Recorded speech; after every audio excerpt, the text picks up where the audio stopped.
welcome everyone back to week 6 of our series called Whiplash, Surviving Life's Twists and Turns. You know, I love the Compass Church. We are unique and beautiful in many ways. One of them that is real precious to me is that we are all people from different towns, and yet we are one family. We got people from Bolingbrook and Naperville and Wheaton and the surrounding communities, and yet we're one church, related, connected in unity. You know, that's pretty remarkable. Historically, the people of our towns have not gotten along. In fact, back in the foundings of Wheaton and the foundings of Naperville, there has been conflict since the beginning. Back in the 1830s, long time ago, Joe Naper founded Naperville and Warren Wheaton founded Wheaton. And from the start, Naperville did better. The people of Wheaton were jealous and struggled with some inferiority complex. Naperville just grew faster. The population flourished beyond Wheaton. In fact, the county of DuPage was started and Naperville became the county seat. I am presently in Naperville at Central Park, which was the location of the county courthouse for nearly 3 decades. Well, Warren Wheaton was not to be outdone. He was a competitor, and he was determined to beat Naperville. He had a strategy. When the railroad was going to be run from Chicago going west, they were trying to decide between running it through Wheaton or through Naperville. Warren Wheaton said, I'll give the railroad all the land they need for the tracks and the stations. And so the railroad went through Wheaton instead, and it was good for population growth in that town. Warren Wheaton also took some of his land and designed a downtown area where he made the roads and the lots. And he announced free lots to anyone who will come and build a house. Wow, did that work? He said to a young startup college, free land if you'll come here. And that's how Wheaton College got on the map. Sure enough, Wheaton started to grow, and it got to a place where Warren Wheaton was convinced his population exceeded that of Naperville. And it was at that moment, back in 1867, that he initiated a campaign to steal the county seat from Naperville. Right here at the county courthouse, there was a vote to move the county seat from Naperville to Wheaton. And to everyone's amazement, Wheaton won by 27 votes. On the day of that vote, there was a fight that ensued. The people of Naperville were so upset, convinced that the vote was a fraud, that they were rigging it, that they were double voting, that they were stuffing the ballot box. Sound familiar? Well, the fight was so severe on the day of the vote, right here at the courthouse, that it came to fist fighting and rock throwing. A guy actually died in that fight right here. Wheaton declared, we're the new county seat. Warren Wheaton gave up some land to build the new courthouse in Wheaton, a beautiful building. But Naperville didn't buy it. They said, no, you're not the county seat. We still are. And they refused to give up the county records. And without the county records, Wheaton couldn't really roll as the new county seat. So, a year after the vote, in the winter, it was December of 1868, 100 men from Wheaton conducted what is now known as the Midnight Raid. Under the cover of darkness in the middle of the night, they snuck from Wheaton down to Naperville. They came to the courthouse right here, broke into it, and began to load the documents into their wagons. They had just about gotten away with this raid without the people here waking up. But the county judge, his name was Hiram Cody, resident of Naperville, he woke up, pulled back his shades, and saw the raid in progress. He ran to the local church and rang the bell, waking up all the citizens of Naperville. And they were horrified what they saw. They saw the people of Wheaton taking off leaving with their horses and their wagons and the stolen documents. The men from Naperville in the middle of the night gathered at the local tavern. They were irate and they decided to wage war. No kidding. They all ran home and they got their rifles and decided we're going to go up to Wheaton and fight.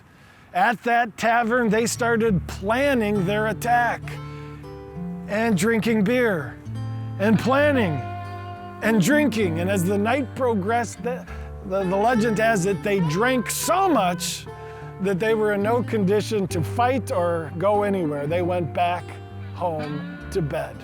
Friends, what a story. Can you imagine the hatred that existed? It's only natural. Tension, conflict comes to human beings everywhere we look. There are comparisons and jealousies. There are hurts and wrongs and bitterness that can last for a long time. And sure enough, Joseph was dealing with relational conflict. Joseph thought all the conflict with his brothers was behind him.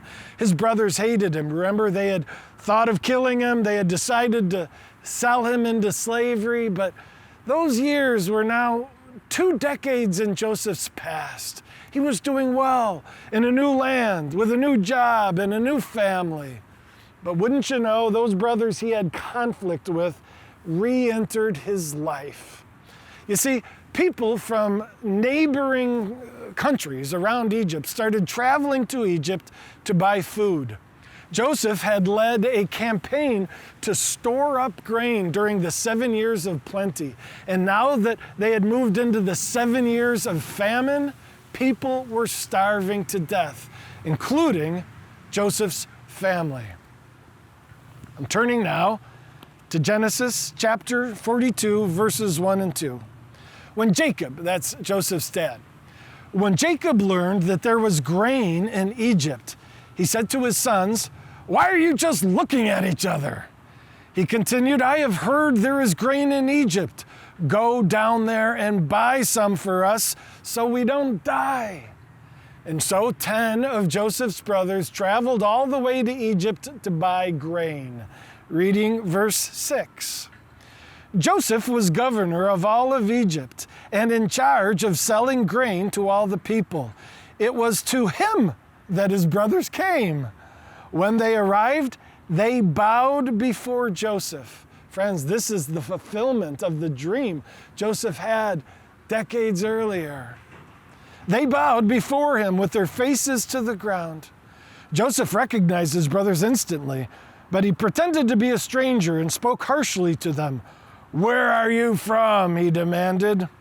Although Joseph recognized his brothers, they didn't recognize him. Decades have passed, but as an Egyptian, Joseph would have also shaved his beard, put makeup on his face, Egyptian attire. I think it's understandable that they didn't recognize Joseph. They didn't anticipate that their little brother would now be in charge of the whole country. And so Joseph's got a problem. They're back in his life. These people he feared, who hurt him more than anybody. What is he going to do? He could have sold them grain and said, "Be gone." Or he could interact with these people he had so much conflict with. Friends, we're about to see drama ensue that is absolutely remarkable. Remarkable drama where Joseph is going to teach us principles of dealing with relational conflict that we all must learn.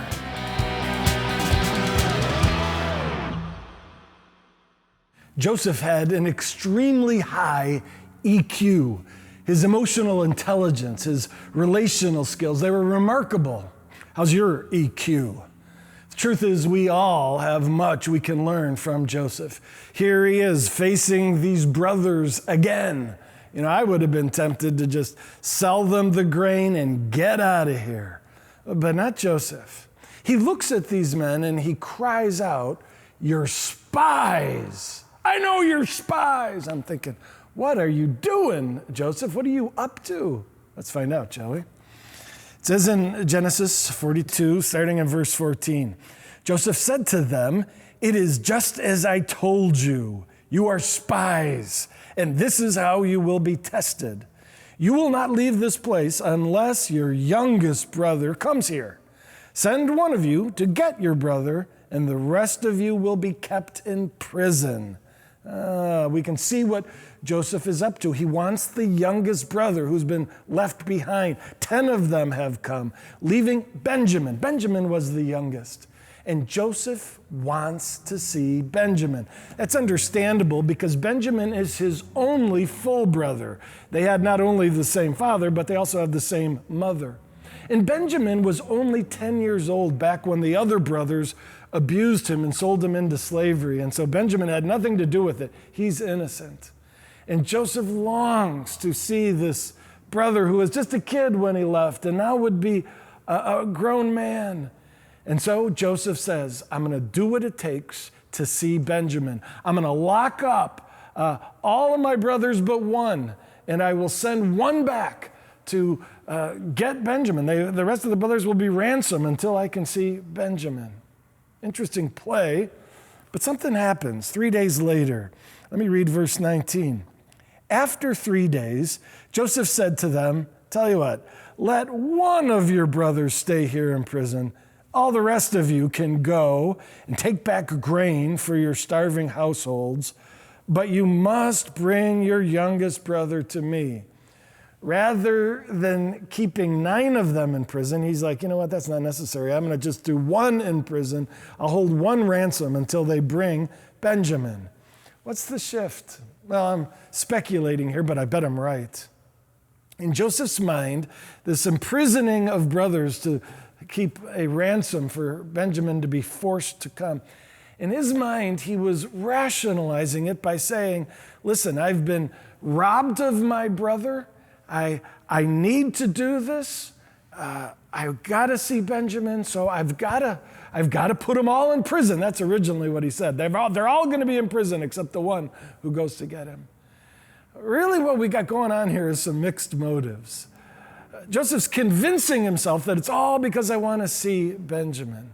But he's got a little revenge going on behind the scenes. A little, I spent some time in prison. It'll be good for them all to be in prison. They deserve it by what they did to me.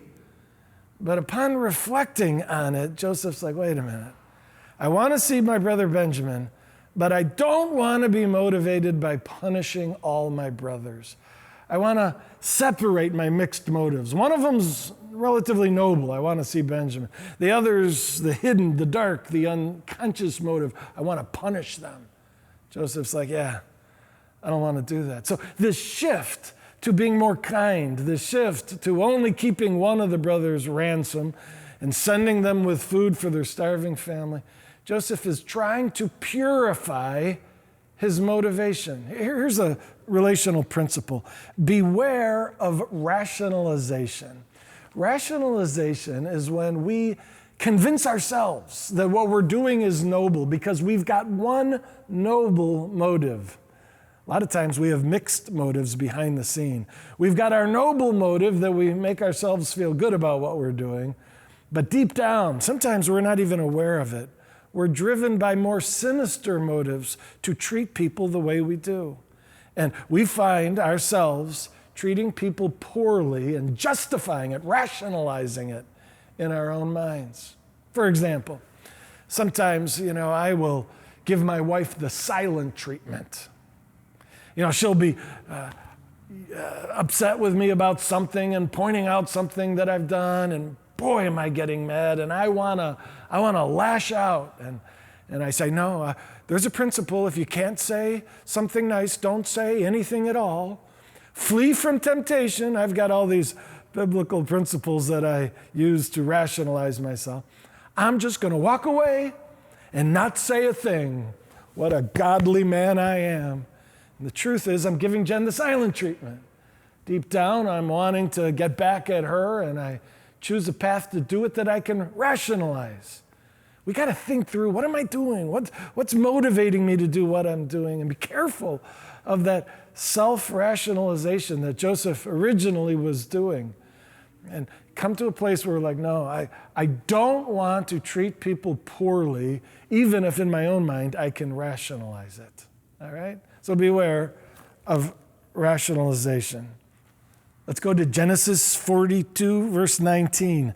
Joseph gave orders to fill their bags with grain, to put each man's silver back in his sack. Friends, this is remarkable generosity. People didn't know how much grain they could buy. It was in very short supply. But Joseph says, fill their bags. Give them as much as they can carry. And, Joseph said, give them all their money back, the silver back. Joseph said, this is on me. Wow. This is very generous to a group of brothers who have treated him so tremendously poorly. What's the principle? The principle is show them undeserved kindness. Friends, when it comes to conflict, we find ourselves wanting to return evil for evil, wanting to give people a little of their own medicine. But Joseph is showing them kindness, extreme kindness, when they don't deserve it at all. Friends, this is so important. We not only have to beware of rationalization, where we treat people poorly and justify it in our minds, we need to go above and beyond and treat them with kindness. I'm not going to treat you poorly, I'm going to treat you kindly. This whole undeserved kindness is how we break the cycle of rising hostility. See, the relational cycle of hostility is when, someone treats you poorly, they say something hurtful, and you give them a little zinger back. And then they get mad, and then you get madder. I saw it even last night at my son's soccer game. There was a player on Jake's team who bumped one of the other players, and that player found a chance to bump him back. And then Jake's player, just goes, oh yeah, well, and he got him back a little later in the game. And then it just got worse and worse until the guy on Jake's team just obviously crashed into this player and actually got what they call the red card and was kicked out of the game for his hostility. Well, what happens on the soccer field happens in life. We find ourselves in conflict with people, and one bad treatment leads to further bad treatment, and it just builds on itself. You know what breaks that cycle? Undeserved kindness. Call it grace. It's what God does, God treats sinners with this amazing love, with this offer of forgiveness through what Christ did on the cross. God shows us the way. He says, I give kindness and love to those who don't deserve it, like you. Why don't you do the same? So friends, when we find ourselves angry with someone, in conflict with someone, not only should we prevent ourselves from treating them poorly, we need to say, how can I love them? How can I show tenderness and kindness to them? That will break that vicious cycle of escalating hostility. Well, friends, unfortunately, Joseph's plan backfires. Does not work as he desired. All the brothers come back and they tell their dad, we got great news, look at all this food, it came free of charge, but here's the problem. The problem is that this guy in charge of Egypt, he kept one of the brothers as ransom because he wants to see Benjamin. And Jacob is so upset. Jacob's like, I can't believe it. I've already lost Joseph, and now I've lost. Simeon was the brother who was kept ransom. I'm not letting you bring Benjamin. I'll only lose him too. And so rather than them returning as Joseph had planned, because of the stubbornness of Jacob, they just call this brother lost. Well, as time went on, they ate through all that food that Joseph had given, and starvation led to desperation. And finally, Jacob's like, fine, take Benjamin, go buy some food. We've got to get something to eat or we'll die. And so they return. They return with all the brothers, this time including Benjamin. Simeon is released from prison, and Joseph dines. He invites all of his brothers to his house. Now, they still don't recognize him, but he wants to be with them. They have a meal together, and then he does something interesting. He does what I will call the silver cup test. He sends them all back with lots of grain, but in Benjamin's bag, he hides his, Joseph's, silver cup, the royal cup. And you're like, what is he doing? Well, after they leave, they're heading back with all their grain. Joseph sends his soldiers to get them before they get home. And he says, we believe one of you have stolen the prime minister's cup. And they search them and sure enough find the cup in Benjamin's bag. They drag them all back to Egypt, and now Benjamin is in big trouble. Let me read. Genesis 44, verse 30. Joseph said, the one who was found to have the cup will become my slave. Benjamin will now be Joseph's slave. The rest of you can go back to your father in peace. What is Joseph doing? What's up with this cup and framing Benjamin? Well, here's what Joseph is doing. He is designing a situation that is nearly identical to the one where his brothers freely betrayed him in order to be freed of him and improve their own lot. And Joseph says, I wonder if they do that again. They have a chance now to go back home, to be at peace, to have plenty of food. Just leave Benjamin behind. He's testing to see if they've changed. You know, actually, in the first visit, there was a moment when Joseph heard them. They were speaking in Hebrew, and they assumed that the prime minister couldn't understand a word they were saying, but Joseph knew Hebrew. They were saying, maybe this is because of what we did to Joseph. Maybe we're getting in trouble because God is punishing us for what we did to Joseph. Joseph was aware that they felt a measure of conviction, that they were aware of their sin. Now Joseph is wondering, but have they changed at all? Are they repentant? Are they remorseful, desiring to be different people? He's testing to see if they're the same abusive brothers that they once were, or if they have changed. It's interesting. With this test, it is Judah who speaks up. Now that's important because Judah was the one who came up with the idea of selling Joseph into slavery in the first place. But look what Judah says now, verse 30. Judah said, I cannot go back to my father without that boy, Benjamin. Our father's life is bound up with that son. If he sees that the boy is not with us, I think our father will die. He goes on, please, my Lord, let me stay here as a slave instead of the boy, and let the boy return with his brothers. For how can I return to my father if the boy is not with me? I couldn't bear to see the anguish this would cause my father. This Judah is showing great concern for dad, great concern for Benjamin, so much so that he's willing to suffer himself as the slave. Wow. Judah has grown up. Judah has changed. And the test has revealed what Joseph was wondering. They're not the same as they used to be. And seeing this, Joseph decides to reveal himself, to say, I am Joseph, your brother. We'll get to that in a moment, but let me pause on a principle here. The principle is that we must establish necessary boundaries. Here's what I mean. Joseph is looking at these brothers saying, I knew I wanted to see Benjamin, but now that that's done, do I want any more of a relationship with these brothers? Is it safe for me to have a relationship with these brothers? I need to figure out if they're still dangerous as they once were. Because my soul has healed, but it can be hurt again. And so I need to evaluate. I need to understand where they're at and what danger still exists. Because if I find out they're still the same, I'm going to send them back home and I'm going to have a boundary there and not relate to them.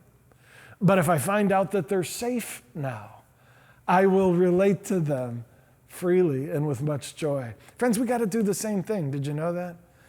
There are some people, quite honestly, that are not healthy for us. They are so unhealthy, in fact, that it's necessary to have a relational boundary and to say, knowing what I know, I just can't enjoy this relationship. And so we distance ourselves from those people. I remember once I was shocked, kind of like a Joseph moment. This guy who had caused me so much pain back in high school. He had mistreated me, I would say, abused me through bullying. He was the one I couldn't stand more than any human being. He shows up at my new church. I'm a pastor now. 20 years have passed, and here he is again. It's like Joseph being reconnected with his brothers. And he wants to be in my life. I'm thinking, what do I do about this? This thought came to mind. Well, he wants to be in my life. Maybe I should invite him into my small group. I'm like, what am I doing? All this stress, post-traumatic stress started coming back to me. I took him out to lunch twice. And during those lunches, I had to see what he was made of. He was telling me, Jeff, I'm a different person. I found Jesus. He has changed me. You won't believe how different I am. I'm like, yeah, let's find out. And over lunch, we interacted, and I sought to get to know the new guy. And sure enough, I became convinced that he had changed. And I invited him into my small group, and he has brought me endless joy. Now, the point is, we have to investigate. Don't jump to boundaries. Some people are like, boundary, I need a boundary. Do you really? Joseph tested to see if it was absolutely necessary. He found out that it wasn't. We too must test, prayerfully evaluate, maybe even talk with other wives' counsel to see if the boundary is necessary. Friends, remember I told you that Joseph now believes that his brothers are safe, and so he's going to reveal himself. Let's read about that. This is amazing drama. Reading in chapter 45, verse 1. Joseph cried out, "Have everyone leave my presence." Now, he meant all of the royal officials, not the brothers. He wanted to be alone with the brothers. So there was no one with Joseph when he made himself known to his brothers. And he wept so loudly that the Egyptians heard him. The Egyptian staff outside of this throne room could hear the king weeping. Verse 3, Joseph said to his brothers, "I am Joseph." Can you imagine that moment? And he goes on, "Is my father still alive?" But his brothers were not able to answer him because they were terrified. They're like, he had asked him a question, "Is my father still alive?" And they're trying to process what they've just been told. And it's too much. They imagined Joseph was dead or gone. And not only was he alive and well, but he was this official they had been interacting with all these days. They could not believe it. Joseph had to call him close. Verse 4. Then Joseph said to his brothers, "Come close to me."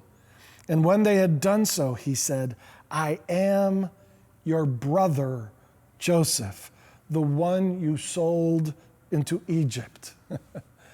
And they finally realized it's true. It's Joseph. What happens next? Look at verse 14. Weeping with joy, Joseph embraced Benjamin, who he hasn't seen since he was a kid, and Benjamin embraced him back. Benjamin did the same. And then Joseph kissed each of his brothers and wept over them. And after that, they began talking freely with him. What a moment of historic reconciliation. These hugs and this kissing is just absolutely beautiful. And I want to draw a final principle out of it. Courageously convey affection. When it comes to someone you've been in conflict with, if you really want to embrace and restore that relationship, you've got to convey your affection, whether that be hugs and kisses or words. And that's often hard. When we've been hurt by somebody, there's a tendency to minimize our emotional vulnerability, which is understandable. But God's Spirit may lead us to courageously say, "I care about you, just wanted you to know." Some gesture of affection is so important. Even a soccer game, at the end of Jake's soccer game, they make those players form a line and shake hands with each of their opponents. It's kind of awkward. "I'm so mad at you, and now I got to shake your hand." Yeah, it's awkward, but do it. Friends, if you've had conflict with your kids, tell them you love them. If you've had conflict with your spouse, tell them in thoughtful words how much they matter to you. If you have conflict with your coworker, find a way to express that you actually care about them. This courageous obedience to the prompting of the Spirit, stepping into expression of affection. That's what Joseph did. And this scene of them embracing and hugging and kissing and talking and catching up and reminiscing is some of the beauty that can arise when we apply the principles that Joseph has taught us. Let's pray. God, I pray for our relationships. They are precious and they're also fragile. And God, this tension, this conflict, we all know it. Would you help us? Would you lead us to courageously love unconditionally like you do, Lord? Would you lead us to implement these principles we see in Joseph's life? And may beautiful health, relational health, be the product of our courageous obedience. Please, Spirit of the living God, guide us, challenge us, and strengthen us to obey and to step in to that conflict. We pray this in Christ's name. Amen.